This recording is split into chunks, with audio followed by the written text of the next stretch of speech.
Hey Teal Nation, Sam Wiederhaft with you for another episode of the Chant Pod, presented by Revolution Mortgage, as we get set for a big weekend in Conway. Coastal Baseball is the headlining act for the Conway Regional this weekend after winning the Sun Belt Tournament last weekend. They now welcome in Florida, East Carolina, and Fairfield to begin the NCAA tournament right here at home. And there's a guy on this coaching staff that knows a thing or two about winning in the NCAA tournament. He's a national champion. Connor Owings played a huge part of that 2016 national championship team and has now turned his experience into coaching lessons for these players. Connor and I really dove into how he's been helping this team, his memories from that special run not too long ago, and how this team reminds him of that team. Really fun talking with one of Teal Nation's best, so here is my conversation with Connor Owings.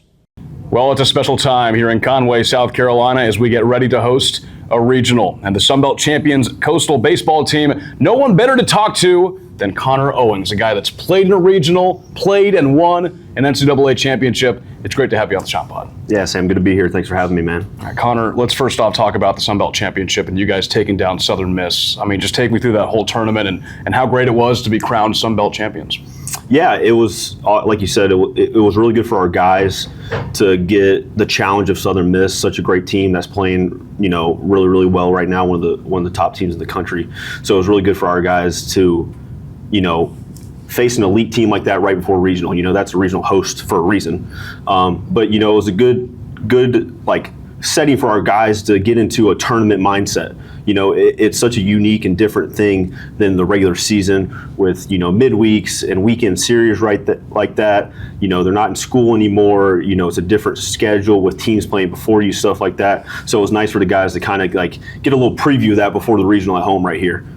I talked with Mickey Beach about it yesterday, and just what do you think it said about this team to put all the doubters aside and finally take on the other team that's been killing it in Sun Belt Conference this year and just take them down in that Sun Belt title game? Yeah, I think it just speaks to kind of the toughness and culture that our team has going right now.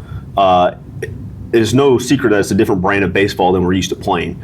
We're elite at pitching the baseball and playing defense right now, and we do a really good job of suffocating you. Just putting pressure on you, grinding guys out, and it was awesome to see our guys do that against not only Southern Miss, like I said, an elite team, but against Marshall, who had been playing very, very well. And it's hard to beat someone 5 times in a season.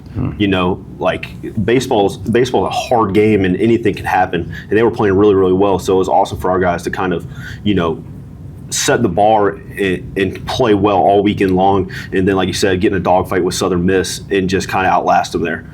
I think that myself and a lot of Teal Nation was very shocked with the 13th seed by the NCAA committee. I think a lot of people thought top 8, especially the way that this team's been playing all year. 18 straight wins, Sun Belt regular season, and tournament champions. What was your and the coaching staff reaction and the players' reaction to being that 13th seed? Yeah, it was definitely a little surprising, like you said, because all the projections had us around 8 or 9, and that's kind of what we were thinking. At the end of the day, it doesn't really matter. If you're not 8, it doesn't really kind of matter where you are. And since I've got here, I was a little late to the party, but it's been typical Coastal, right? Selfless, relentless, own it, right? That's Coach Schnall's thing right now, is trying to embrace the own it mentality, right? And that's what we've echoed to the guys. Own the 13 seed, right? Own that regional, own the host. And, that's the best part about this whole situation. You can say whatever number you want, but we're going to play Springs Books. Yeah. And it's going to be packed, and our guys are super excited. I mean, with all this happening, to host a regional and win the tournament championship and to have 40-plus wins in the regular season. All this happening in year 1 under Kevin Schnall and this newer coaching staff with you on it. What does that say about the culture of this program? I think it just kind of speaks and echoes kind of what you said, culture. Not even from when I was here, but back to when Coach Schnall was here and Ox was here in that early 2000s and started building that under Coach Gilmore. Just kind of a tough, relentless mentality. And our guys have totally embraced that and owned it for sure this year. And it just speaks volumes to the guys in the locker room and the guys at the top, right? Coach Schnall and Ox and Schill, Coach Williams, Pep, Mickey, anyone and everyone that's involved in the program, from Amanda and Mike, the strength coach, that it starts at the top, in the toughness and the embracing, like the selflessness and relentlessness of our program and our history. It starts up there, right? And Coach Null's done an unbelievable job of getting the players not only to believe that and buy into it, but embrace it. And they've done an awesome job this year, and it's been super exciting to watch, especially my first year back. So yeah, I think a lot of Teal Nation knows you from your playing days and winning the national championship in 2016. But you mentioned being a little late to the party. You were hired in February as the volunteer assistant for player development and being a part of this coaching staff. So just kind of walk me through what your main duties have been and what you've been up to with this team. Yeah, it's interesting circumstances for sure. I'm sure some people know, some people don't. Like you said, I was hired in February, and I had just played independent ball last year in the Atlantic League for the High Point Rockers, and been fortunate enough to play in a lot of places. And I had played winter ball in Venezuela in November, and then I came home and got the opportunity to go to Puerto Rico for December and January. And I was kind of getting, I'm 31 now, and I've been playing indie ball for a couple years, and I've always, this has been my dream, to be back at Coastal and to work with Coach Schnall, and it's everything I've wanted to do since I left. And it's no secret, I've told everyone I wanted to play forever. I love playing baseball more than anything in the world, but I also love Coastal more than anything in the world. And I just kind of snuck down to hang out one day because I hadn't been down here since Coach Schnall was at the helm, and I just wanted to say hello and see the guys. And I kind of just told him that, maybe this summer we'll talk about something, blah, blah, blah. And fortunately, there was something that was available that was already in place that no one was operating. And he said, why wait till the summer if you can do it now? Yeah. And it was a tough decision for sure, having to give up playing. Like I said, I just played in Puerto Rico in January. So I was done playing for like 3 weeks whenever the opportunity arose. But sometimes I call it divine intervention, right? It's what I wanted. It's always what I wanted to do, and the people and the place I wanted to do it at. So it was a no-brainer. And what I've kind of been doing, they haven't babied me at all. They throw me right in the fire. A lot of responsibilities. I've been helping Coach Schilling, who's been handling the hitting a lot in the cage, just doing some scouting report stuff like that, helping Coach Oxendine with the outfielders and stuff, and just kind of trying to make myself valuable, right? Mm-hmm. Anything and everything from, helping load and unload the bus to feeding the machine to being around the cage with the guys that are BP, anything I can do to try to help us make us a better program. Yeah. That's kind of what I've been trying to do. Yeah, player development is in your title, and the player development this year has been incredible, the way that the guys have improved throughout the season. And you played when Kevin Schnall was the associate head coach. And now just getting to work under him, with him being the head coach and you being on the staff, how much have you learned from Coach Schnall? Yeah, and Coach Schnall and Ox actually recruited me when I was in high school, and they both took their separate journeys and were out of the mix for a little bit my first couple years at Coastal. But with Coach Schnall coming back in 2016, my senior year, and getting really to see the way he worked and the attention to detail that he brings as a coach, it makes you want to hold yourself to a higher standard as a player. And getting to see that again after being gone for a while, it makes you want to do that as a coach also. Mm-hmm. I'll be in the dugout and hear him saying some things and stuff like that, and you're like, oh man, I got to write that down. Never thought about that. His attention to detail is second to none, and that's what makes him such a great leader for our team and such a great coach at the end of the day. Coastal's preparing to host a regional for the first time here since 2023. But let's talk about this team, because there's been so many big things that have stuck out to me as far as watching and calling the games, and just so many impressive things. 18-game winning streak right now, which is just incredible. Watching this team from the dugout, what have been some of the things that have stuck out to you throughout the season? Yeah, I think, like you said, the first thing that sticks out is the guys that are on the mound. Mm-hmm. Right, it's been a pleasure to see Eichhoff and Fluky and Jacob Morrison and those guys down in the bullpen work all season long. And I speak for any Coastal alum as a player. We live and die with Coastal baseball, right? So we're familiar with a lot of these guys when we're still playing or out on about our life, because we watch so many games. So I had a base idea of Fluky and Eichhoff and Carbone and all those guys, but getting to see them work in their preparation and the way that they like visualize and attack their routine has been awesome, because you don't get to see all that stuff underneath unless you're a part of it. Yeah. So it's been awesome to see the success that those guys have had with their process and preparation, and there's no secret to why they're having success. They're working their tail off. And then it's been awesome to watch us play defense. That's something that gets underlooked, but when you're in the dugout and calling the games and stuff, man, Blake Barthel, Walker Mitchell's been unbelievable this year. Wells has been awesome and centered with Dean not being able to go right now, and then getting to watch the best catcher in the country every day. Yeah. And I know we get spoiled watching them behind the plate, but Caden's been amazing all year for us, and super fun to watch. And like you mentioned, I've played a lot and seen a lot of guys play. That guy's one of the best catchers that I've seen. So it's a pleasure to see those guys go about their business. Yeah, I mean, you touched on a lot of good stuff there. First, I want to focus on the pitching staff, because I think it was awesome. You had probably just gotten hired, but before this season, with the media availability, Kevin Schnall gets up there and says right from the jump, this is the best, deepest, most talented pitching staff we've ever had here at Coastal Carolina. Have you been around a group of guys that are just, this talented and this dialed in? Yeah, well, first, what you said, I think that was day 2 or 3 I was here. So, I wasn't really in the know of what we had on the mound, but man, those guys have been unbelievable. And like you said, especially in college baseball, there's a lot of talent in college baseball, but I think the biggest thing that our guys have done this year that's kind of separated from talent to performance is how many guys have been able to, have big roles and important roles for us. Mm-hmm. We mentioned Carbone and Lynch right out of the gate, but we haven't talked about Hayden Johnson or Darren Horn, right, or Matt Joyce, or like a lot of those guys down there that have been staples and awesome for us. That even Potok. I didn't talk about Potok. Potok's been unbelievable, up to 97 for us. Yeah. I think that's the thing that has been so fun to watch with those guys, is not only letting like their talent, but their performance as well on the mound, right? Like, it's sometimes you almost want to say, pull a name out of a hat, because we got to get some guys in the game that need work and stuff like that. So it's been a pleasure to watch those guys go to work. And like you said, not even from a talent standpoint, but a performance standpoint as well. It was a question coming into this year, where's the power going to come from in the lineup? But this lineup throughout the season has continued to just build off the success that the pitching staff has had, but they've continued to produce. And Caden Bodine's been spectacular, the Sun Belt Tournament MVP. Who are some guys up and down this lineup that have really opened your eyes and impressed you this year?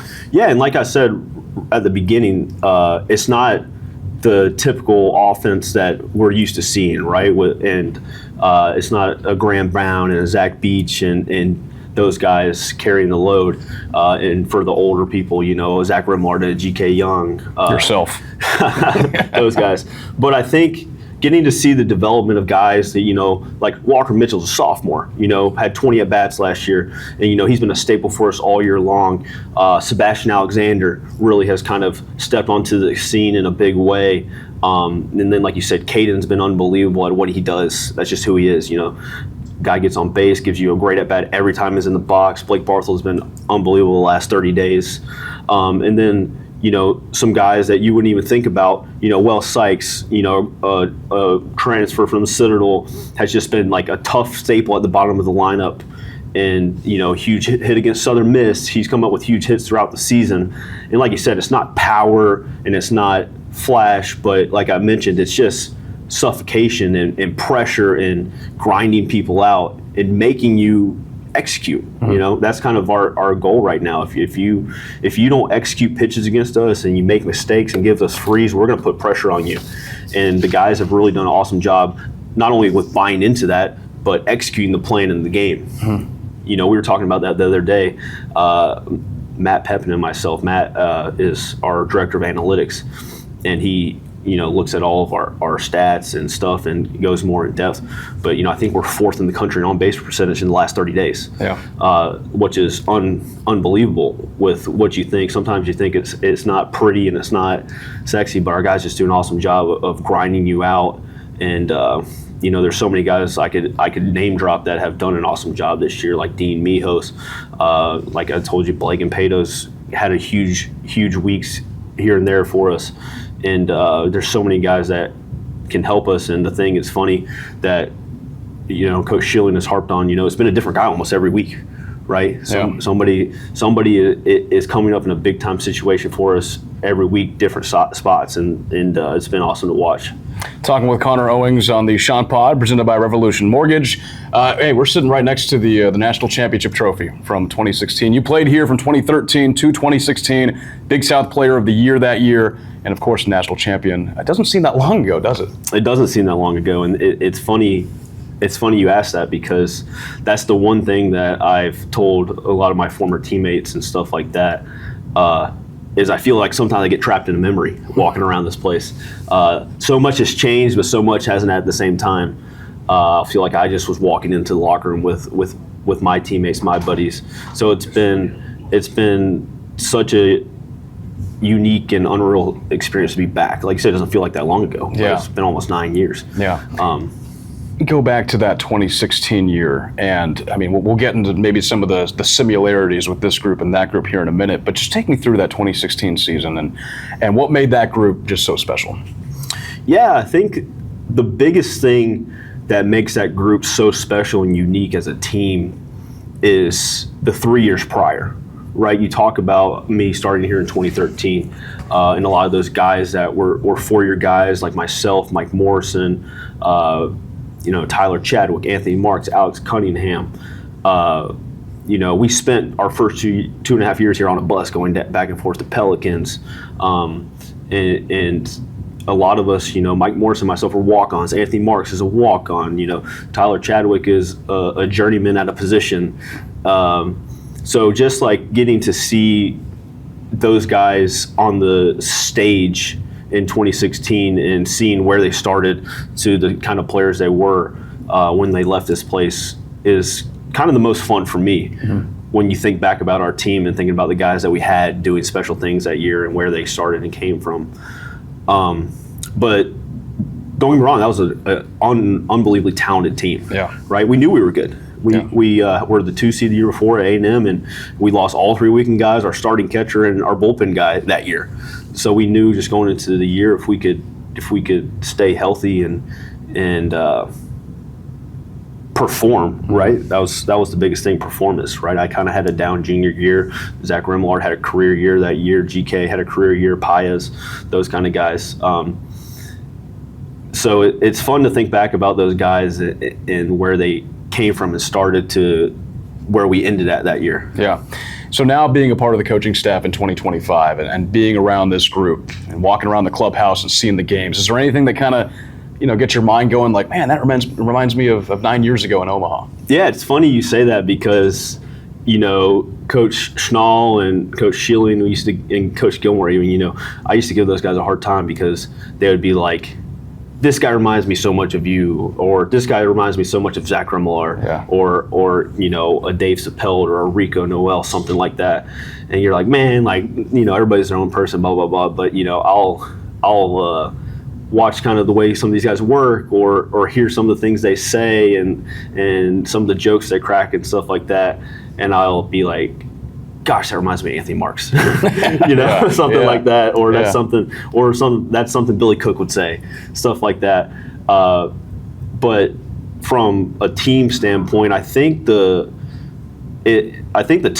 togetherness is something that's oddly similar, right? And it's easy to be together when you win. Sure. But I think our guys have been ultra close, and with the transition of Coach Gilmore and Coach Schnall, it kind of creates a more of a bond because you get to be, in 2 different airs almost. So those guys, the togetherness for sure reminds me a lot of my buddies and the guys that I was here with, and seeing the way they handle themselves. And I think the biggest thing that reminds me of my guys is, like I told you and mentioned, is how hard these guys work. Mm-hmm. That's an underlooked factor. And these guys work their tail off, and sometimes you can't get guys out of the cage, you can't get guys out of the weight room. And I always tell Coach Schnall and them that it's hard to tell someone they can't go out to the cage anymore, because I was doing the same stuff when I was here. Yeah. I was there at night, I was there in the morning, couldn't kick me out of there. Yeah. So I feel awkward trying to tell these guys, hey, you need to take a day off, you need to relax, when I was doing the same thing they're doing when I was here. For sure. So I think the hyper focus of this team has been something that's really stuck out to me, and it was that Clemson game when Clemson came here. And I mean, look, we had a lot of Coastal fans here, but Clemson brought a lot as well. And just walking into that game and having the confidence and just putting away the Tigers to continue the winning streak and continue the run with, I think was something that was really impressive. Go back to 2016, and look, you've had years now, and you've played for many of those years after the championship all around the world. Has the significance of what you guys did that year, has that changed at all in your mind? I don't think it's still set in a lot of our minds. Sure. Especially now being back in college baseball and you know, obviously with you know, one of my best friends, Mike Morrison, who's been, you know, the recruiting coordinator at Alabama for the last 2 seasons and was at Maryland for a few seasons. You don't understand how hard it is to do what we did until you're back around it. Mm-hmm. You know, there's 200 something Division I baseball programs and, you know, 64 teams in right now, and all those, every single person on that staff, roster, any involvement with that program wants to go to Omaha and wants to win the national championship. It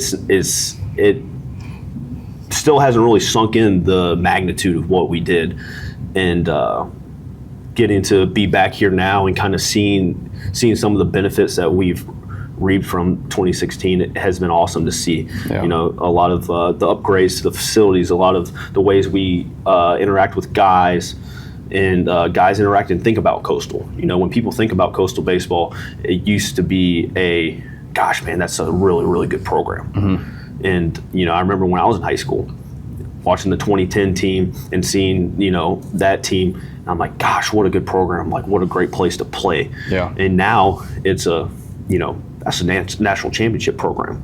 Yeah. And getting to see that, you know, not only around here, but with guys I played with in independent ball and professionally and all over the world, you know, they know about Coastal from 2016 and the things we did. So getting to not only see Coastal go from an elite program but to a national brand now has been awesome. You talk about this being a great place to play, and this is going to be a place that's going to be nationally showcased to play for a regional coming up this weekend. You were a part of the team that opened up Springbrook Stadium in 2015. Take me through your words why this place is so special. How long you got, right? That's something I always tell people when they ask me about Coastal, right? Coastal is a unique place, right? This community, this school, this university, this athletic department, especially this baseball program, changed my life, right?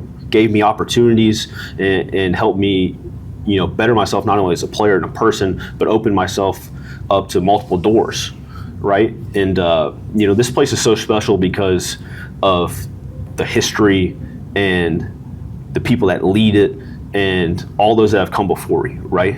It's such a unique place to where there's going to be people in the stands that played here 20 years ago, right? There's going to be people in the stands that played with me, that played here last year, that, you know, were played here in the 90s, right? Yeah. There's going to be people in this stadium that have been coming to games since the 90s. And that's what makes this place so special, is it's almost a community more than it is a university, right? Mm-hmm. Everybody in the Myrtle Beach, Conway area, you know, love Coastal. I was driving in yesterday and, you know, on the radio and they're talking about the regional, right? This area, this community has embraced the university, especially from a baseball and athletic program here, and getting to see, you know, that pay dividends for our guys, right? And, you know, they're going to be 6,000 people here this weekend wearing teal and getting to support this program, and Coach Schnall and these guys is going to be special. Regional time at Springbrook Stadium, ourselves, Fairfield, ECU, and Florida. What can Teal Nation expect to see from this Coastal team, and how much are you looking forward to seeing this group in postseason play? I'm excited, man. And like I told you, this staff and team has done more for me than ever with embracing me with the short notice and coming in. And I didn't get to see all the work they put in the fall, right? Which I kick myself sometimes because I wish I could have seen the grind that they went through. And, you know, I started the week before the season, so getting to see those guys grind through a regular season and a conference tournament already, and this is what you play for, an opportunity to play at home and an opportunity to advance. And those guys have earned every ounce of it. And I'm really excited for those guys to be able to get to do it at home in front of an electric crowd. I think the first thing Chance, our athletic director, said after the regional was announced was, man, tickets are already going. Yeah. And that's what I've had to tell some buddies. I said, I think that stuff's gone, man. Everybody was, super quick to jump on those tickets because everybody wants to see this team. And there's been so many comparisons, right, to 2016 and this trophy and that year, and just what you guys have put together this year. It's been fantastic to watch. It really has, and like you said, there's a lot of comparisons, but so many differences on the same page. Mm-hmm. And getting to see those guys write their own story and their own path, and arguably one of the best seasons in regular season history of our program. Yeah. So I'm excited to see those guys, take their efforts and what they earned and put it to fruition this weekend. And it's going to be an awesome environment on Friday night with Fairfield and the night game and stuff like that. And I know the whole weekend's going to be special, so I'm excited to see Teal Nation out here. Yeah, hoping this weekend is the start to getting another one of these bad boys. Coach Connor Owings, we appreciate the time. This has been awesome, and good luck in the regional. I appreciate it, man. Thank you, guys. You can tell Connor really enjoys being around this team, and his work, along with other coaches on this staff that's filled with Coastal veterans, have been instrumental to the success this season. So let's talk schedule. Coastal's first game is on Friday at 6 p.m. against 4th-seeded Fairfield. The games continue throughout the weekend at noon and 6 p.m. each day, and a final game Monday if necessary. I couldn't be more pumped to see this team in NCAA tournament action. Talking with CO only fueled that excitement, and I know you guys are just patiently waiting to see one of the top teams in the country start their run. We do have other NCAA tournament regional action in track and field going on this weekend as well. The Chants have 7 qualifiers with Tariq Webb in the long jump, Kayla Ulmer in the triple jump, Cameron Lorick in the high jump, Ziana Perez-Tucker in the 100 meters, Zaina Frey-Samuel in the hammer throw, and Sunbelt champion Amanda Kinlock in the 100-meter hurdles. So good luck to the Chants as they cap off a strong season.